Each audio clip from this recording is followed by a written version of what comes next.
Aiza and Aima are taking the class together. Sorry. Sir, Aiza and Aima were taking the class together on one device. Okay, no problem. Okay, Bismillah Rahman Rahim. The screen is shared, right?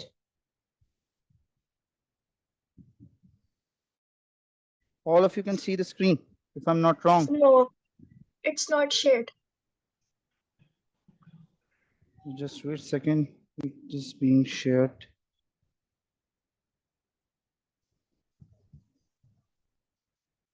Now it's shared, right? Yes. Okay. Okay, now Bismillah Rahman Rahim. This was the first class which we discussed. This was the class. Let me find out.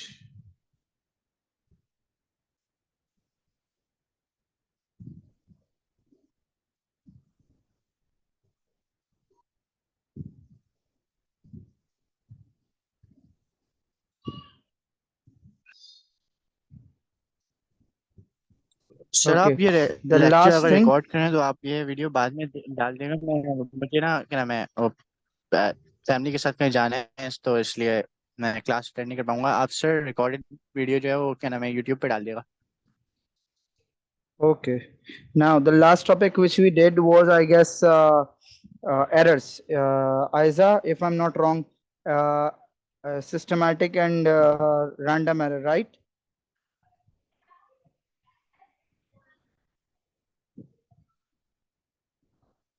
Yes, physics. Now the next thing is accuracy and precision.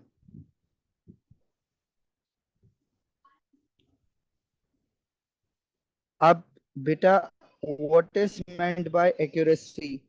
Accuracy means you perform the experiment multiple times.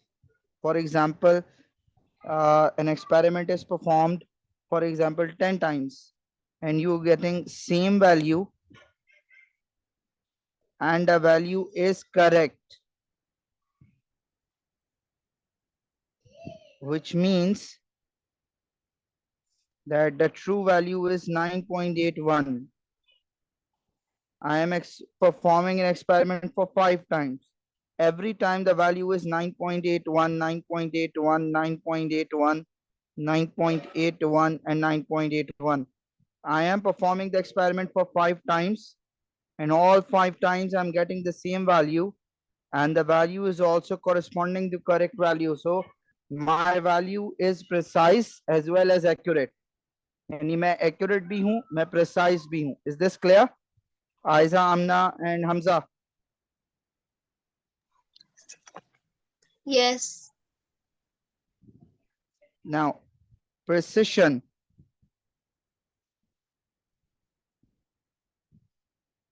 Precision means multiple times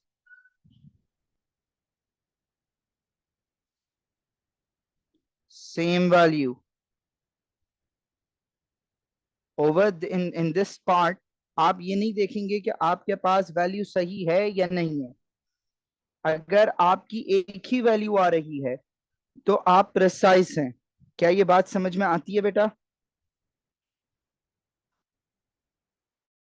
I am repeating my statement again. अगर आपके पास Sir, एक ही precision is value the है, measurement. Precision Sir, is precision is the basically measurement of you are how performing close the experiment values are multiple to each times. other. Or yes, yes, means for example the true value is 9.81. You are getting 9.7 every time.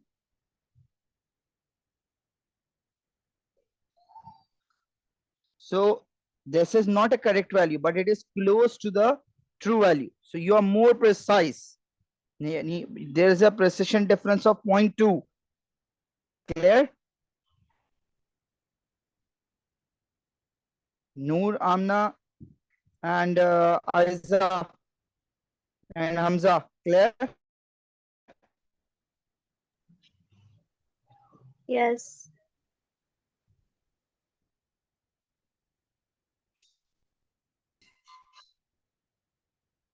The first graph is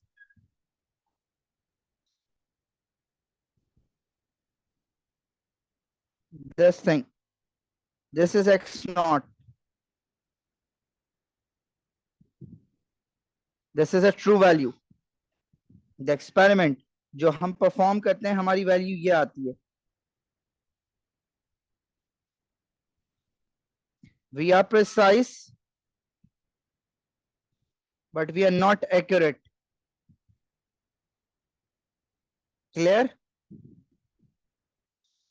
Aiza, Noor, Amna, Yes. Hamza, अगर इसी का ये graph होता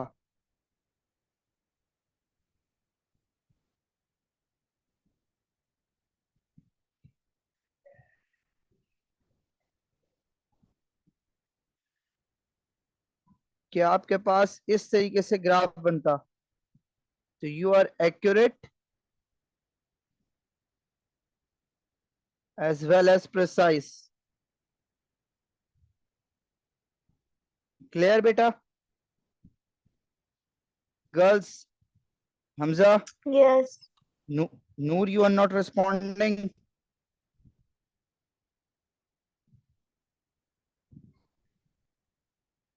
लेकिन अगर आपका graph कुछ इस तरह होता बेटा,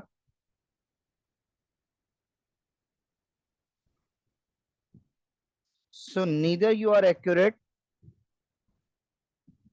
nor you are precise.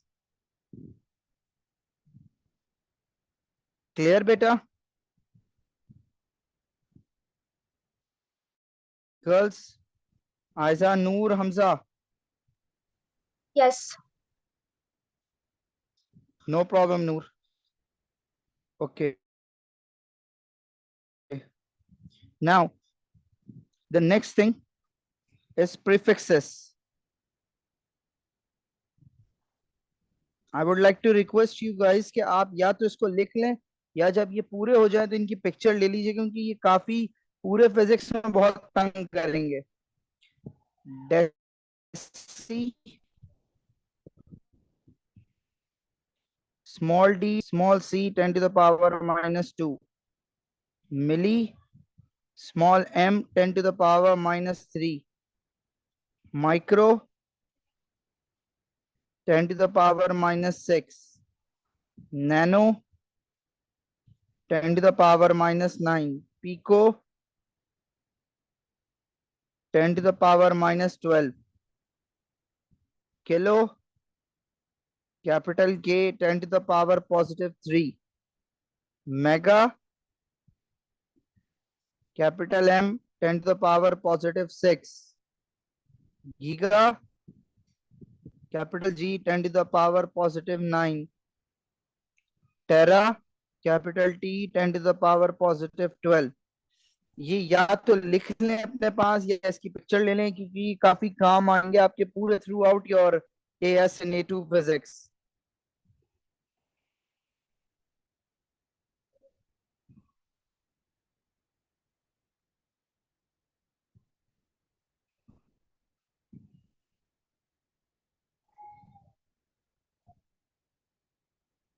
Done? Girls, Yes. Aiza, Amna, Hamza, Noor, just send a thumbs up if you're done, if you understood the concept.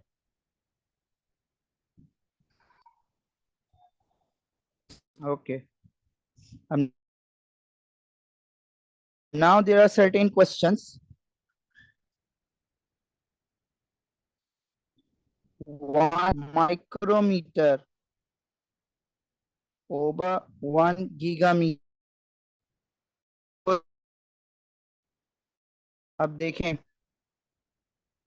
ये टेबल है, माइक्रो का मतलब क्या हुआ, ये गीगा का मतलब क्या हुआ, ये 10 to the power minus 6 over 10 to the power positive 9.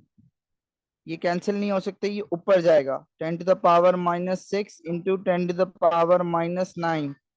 This is 10 to the power minus 15. क्या ये बात समझ में आती है बेटा आप लोगों को? Is this clear? बताइए Yes. बेटा, थम्स अप कर दें आप सब अगर क्लियर है। क्लियर है तो Noor, Hamza. Now the next question is 1 picometer 1 nanometre. ये आप लोग मुझे करके दीजिए। 1 पिकोमीटर मल्टीप्लाई बाय 1 नैनोमीटर, ये किसके बराबर होगा? नूर, की आपको पुरानी बात समझ में नहीं आई थी बेटा?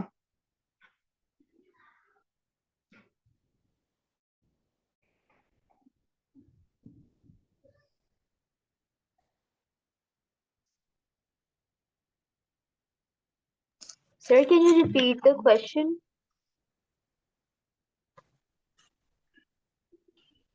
मैं दिखा देता हूँ बेटा।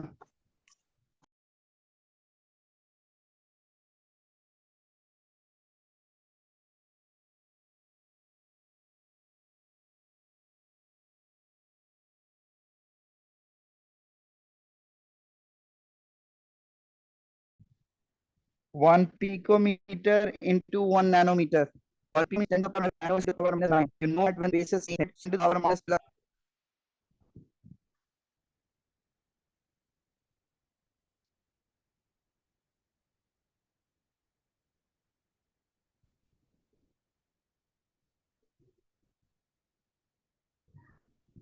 Done.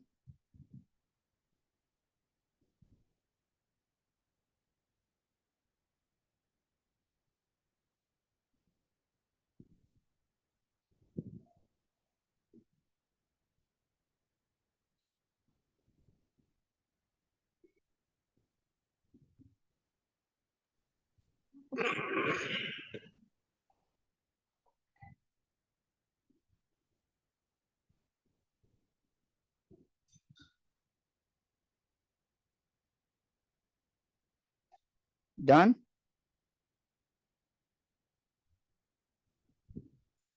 गर्ल्स बॉयज, समझ में आया बेटा या नहीं? नूर, क्लियर है या नहीं बेटा? आमना and Aiza, clear? Hamza, okay, आगे बढ़ते हैं।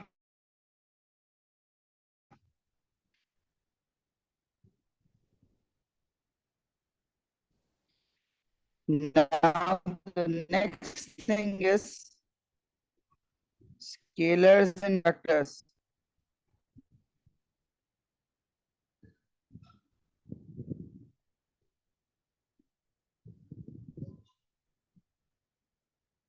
Subheading scalar. Scalar क्या होते हैं बेटा? The physical quantities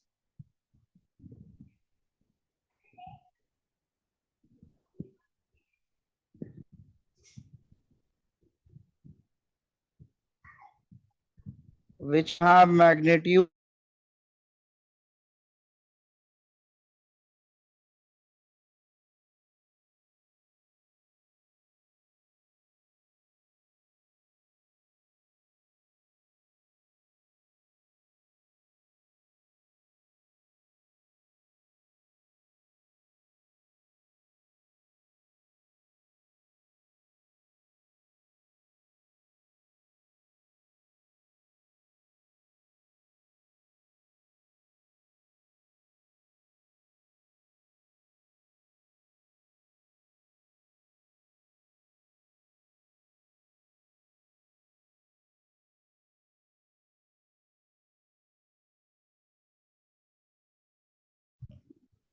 clear girls and boys?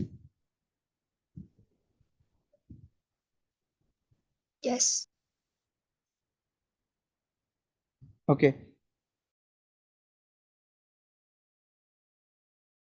ऐसी क्वांटिटीज जिन्हें डायरेक्शन की वो 2000% समझ में आ जाएगी कि आप किस क्वांटिटी की बात कर रहे हैं, इज इट स्केलर और वेक्टर। हाउएवर अगर हम वेक्टर की बात करें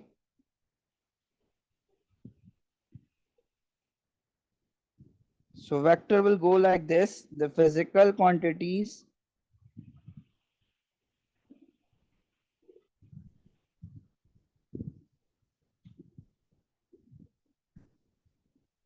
which have magnitude unit, इसके साथ साथ they need direction. Without direction you will not be able to completely specify the equation or the term. For example, मैं बात करता हूं कि जी गाड़ी 2000 न्यूटन लगा रही थी, तो the first thing which comes in your mind is किधर, forward, backward, upward, downward, rightward, leftward, किधर.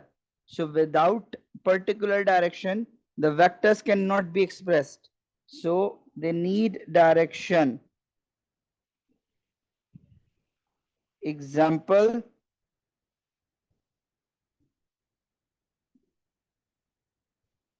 force, weight, momentum, displacement,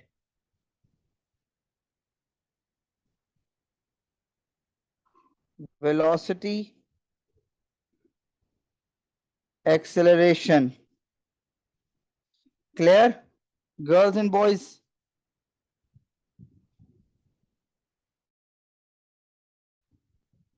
Aiza, Amna, Noor, Hamza, clear? Yes, it's clear. Now, another thing, जो अगला चीज है वो क्या है? How do you represent a vector? Identification क्या है? दो आइडेंटिफिकेशन है बेटा, एक है रिटन, एक है बेटा ग्राफिकल. रिटन में आपके पास बोल्ड होगा और एरो होगा, जबकि ग्राफिकल में एक एरो होगा जो वेक्टर को रिप्रेजेंट कर रहा होगा. अब वेक्टर की ये टेल है बेटा और ये हेड है. Is this clear?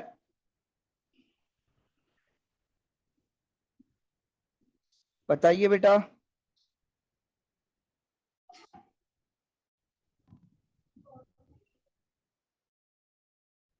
देन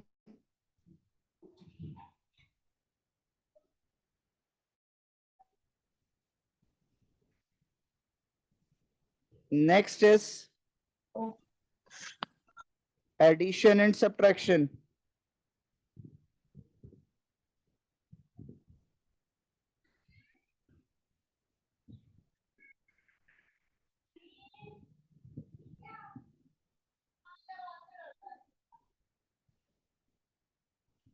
अब देखिए, मैं कहता हूं मुझे वेक्टर्स ए और बी ऐड करने हैं.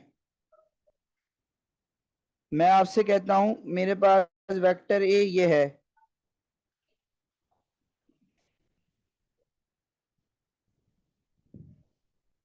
दूसरा वेक्टर ये है मेरे पास. इन दोनों को ऐड करना है. तो आपने ओ लेवल्स के अंदर एक प्रोसेस पढ़ा है कि आप दूसरे की टेल पहले के हेड पे रखते हैं. तो आपके पास क्या होगा, आप पहला वेक्टर एज इट इज बनाएंगे, दूसरे की टेल पहले के हेड पे रख के स्ट्रेट डायरेक्शन में as per your selected scale line बनाएंगे. This is your resultant. क्या ये बात समझ में आती है बेटा? ये वो है जो आप ओ लेवल्स में करके आए, कोई नई चीज नहीं है, कोई रॉकेट साइंस नहीं है. क्या ये बात समझ में आती है बेटा? जी. लेकिन बट अगर मैं आपसे कहूं कि a माइनस बी करके दें तो दिस इज नॉट पॉसिबल. ये पॉसिबल नहीं है, दो वेक्टर्स माइनस नहीं होते। अब माइनस करना है तो क्या करेंगे, ए में प्लस करेंगे माइनस ऑफ बी को। ये क्या चीज है, इसको इंटरमीडिएट में नेगेटिव वेक्टर कहा जाता है। क्या मतलब हुआ, एक सेकंड में समझाता हूँ कि नेगेटिव वेक्टर है क्या। देखें, आपके पास वेक्टर ए ये रहा, वेक्टर बी ये है, दो लाइनों पे बना हुआ है। मैं कहता हूं इसकी लेंथ है 2 सेंटीमीटर। एग्जाम्पल दे रहा हूं, मैंने आपसे क्या कहा, ए माइनस बी करना है ना। तो अब गौर से देखिएगा, वेक्टर जब आप ए बनाएंगे, अब इसका ए माइनस बी करने जा रहे हैं, वेक्टर ए जब आप बनाएंगे तो आप एज इट इज बनाएंगे, जो उसकी लेंथ, जो उसका पूरा डेकोरम था उसके साथ। आपको बनाना था बी ऊपर की तरफ। देखो बी की डायरेक्शन क्या है, ऊपर की तरफ, लेकिन बट आप नीचे बनाएंगे, डायरेक्शन 180 डिग्री पे शिफ्ट कर देंगे आप। देखें, गौर से देखें, आपने मैग्नीट्यूड चेंज नहीं किया है, आपने मैग्नीट्यूड सेम रखा है, सिर्फ आपने डायरेक्शन 180 डिग्री शिफ्ट की है। माइनस का मतलब फिजिक्स में होता है डायरेक्शन ऑपोजिट। तो आपको जब माइनस करना होगा तो आप जिस वेक्टर को माइनस करना है उसकी डायरेक्शन एग्जैक्ट ऑपोजिट ले जाएंगे। जैसे ये अपवर्ड थी तो ये किधर हुआ, डाउनवर्ड हो गया। क्या ये बात समझ में आती है? दोबारा सुन लीजिए, अगर आपने माइनस करना है तो आपने vector B as it is रखा, जो उसका मैग्नीट्यूड था, जस्ट आपने 180 डिग्री का स्विच लेके आए in the direction of the vector, और अब ये वाली लाइन जो है ये आपका रिजल्टेंट डिनोट करेगी, this is showing A minus B. Clear, yes और नो, बताइए बेटा। Yes.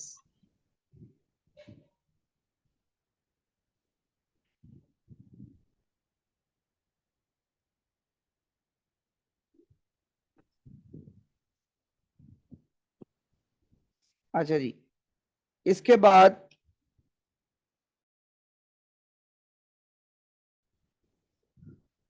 नेक्स्ट पार्ट इज, एक सेकंड दे दीजिएगा मुझे।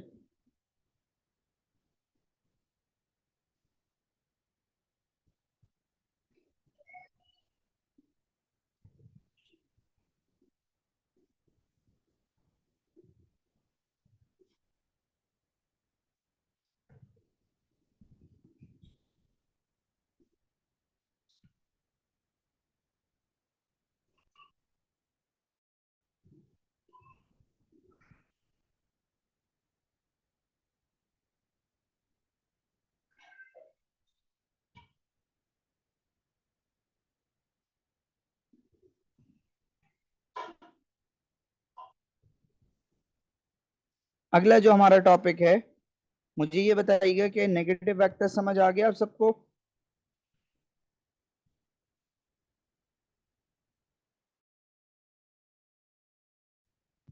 क्लियर है जी? बेटा ये आप जेड जौहर करके जो भी आए प्लीज अपना नाम बता दें मुझे, कौन है?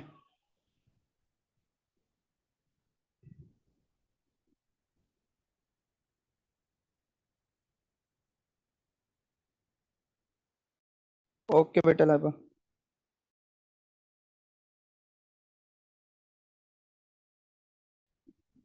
ओके, अब अगला जो है आपका task, that is resolution of vector.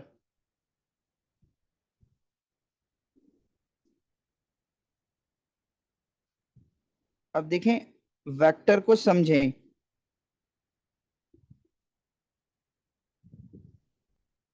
ये एक वेक्टर है आपके पास,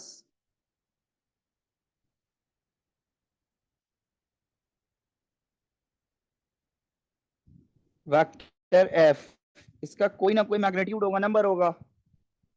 डायरेक्शन हमेशा पॉजिटिव एक्स एक्सिस से लेते हैं, यानी एंगल, कोई ना कोई एंगल होगा। तो बेटा अब इस वेक्टर एफ का एक कंपोनेंट है वर्टिकल जो वाई एक्सिस से कॉरेस्पॉन्ड करके आएगा और एक है हॉरिजॉन्टल कंपोनेंट। मैं रिपीट करता हूं, इस वेक्टर एफ के due to an angle theta दो कंपोनेंट्स हैं, दो ब्रांचेस हैं, दो सेक्शंस हैं। जो सेक्शन वर्टिकल को कॉरेस्पॉन्ड कर रहा है this is known as F of Y, and जो एक्स को कॉरेस्पॉन्ड कर रहा है that is known as F of X. मैं रिपीट कर रहा हूं, फोर्स यानी वेक्टर के दो कंपोनेंट, एक है वर्टिकल और एक है हॉरिजॉन्टल। जो वर्टिकल कंपोनेंट को कॉरेस्पॉन्ड कर रहा है that is known as vertical component and the horizontal one is horizontal. क्या ये बात समझ में आती है क्लास? ये होगा आपके पास एफ ऑफ वाई, ये होगा आपके पास एफ ऑफ एक्स। क्या ये बात समझ में आती है? हाँ या ना में जवाब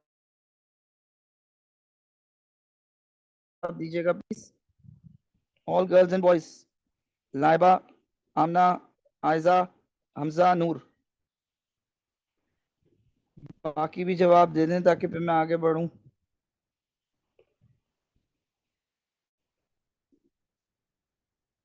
आमना and Ayza, Noor,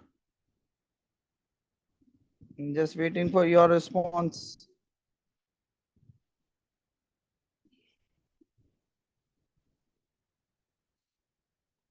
Amna and Aiza, last ones. thumbs up भी कर दें अगर समझ नहीं आया तो, दोबारा समझा देता हूँ।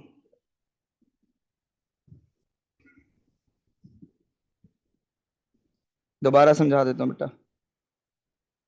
देखें, वेक्टर जो है ना उसके दो कंपोनेंट होते हैं। एक कंपोनेंट होता है जो एक तरह का शैडो समझे, जो शैडो है वर्टिकल, और एक शैडो है उसका हॉरिजॉन्टल। तो जो कंपोनेंट उसका वर्टिकल एक्सिस का है उसको कहते हैं वर्टिकल कंपोनेंट, और जो उसका एक्स एक्सिस का उसको हॉरिजॉन्टल कंपोनेंट। यानी वाई एक्सिस का component is vertical, x axis का कंपोनेंट इज हॉरिजॉन्टल। क्या ये बात अब क्लियर है? Aiza and Amna, I guess आप दो साथ बैठी हुई हैं। थम्स अप करके बताइएगा अगर अब क्लियर है, तो नहीं तो दोबारा समझा दूं। Vertical and horizontal.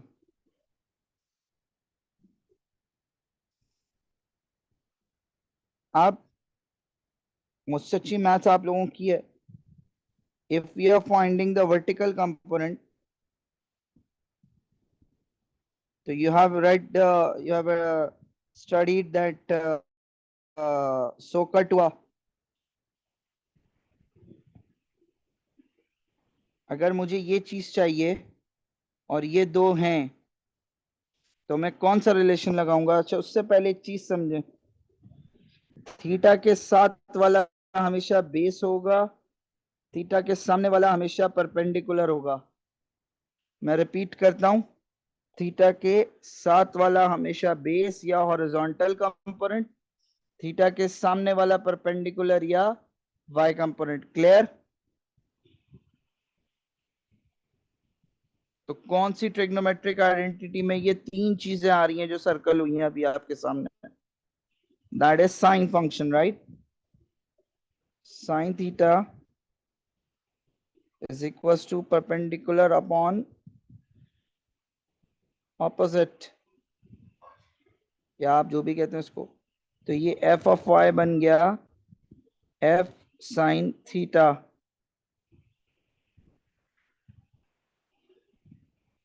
Clear? And if we talk about horizontal component,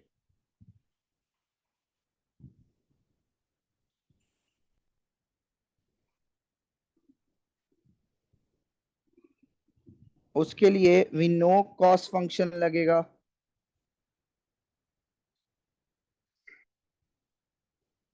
So f of x becomes f times cos theta.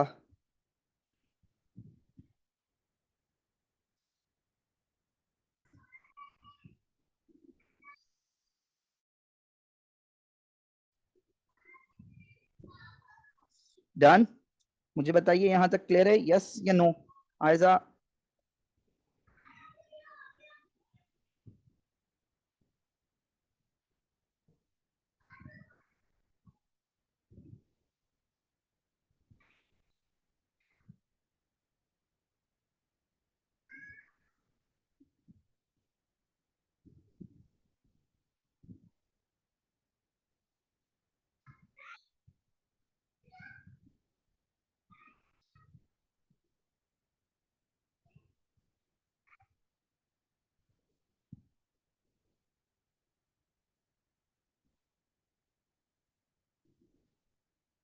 Done.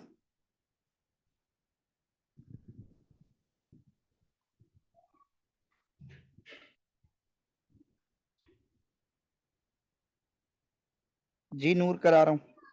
Done बेटा। अब जरा इसका क्वेश्चन देखते हैं।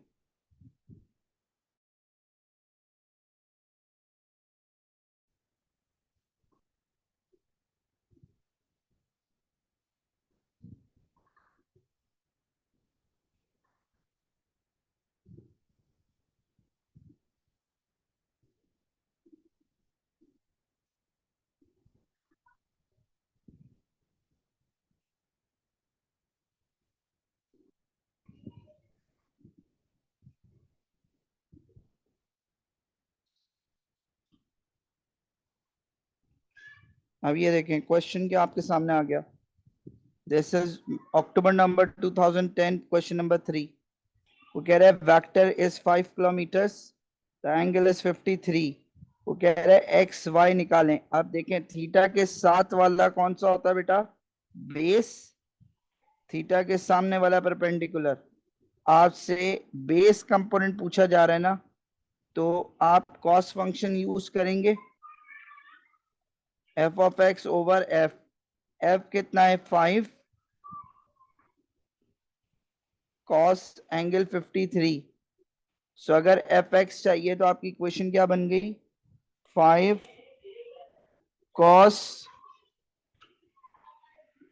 53। कैलकुलेटर में डालें, आंसर बताएं।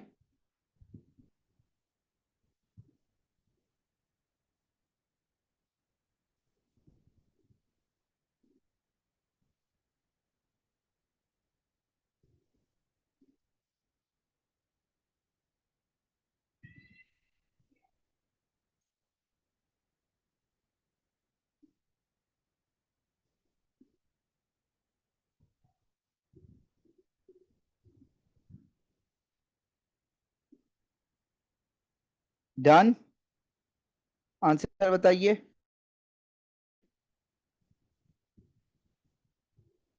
3 A clear. Laiba, Amna and Ayza, Noor clear. Great. आज की क्लास यहीं तक रखते हैं and I will be sending you the PDF as well as this video lecture will also be uploaded to your YouTube lecture. YouTube का लिंक आप सबके पास है, आपके ग्रुप में है। You can see from there the first lecture as well, जो हमारा परसों हुआ था। ठीक है, थैंक यू, अस्सलाम वालेकुम।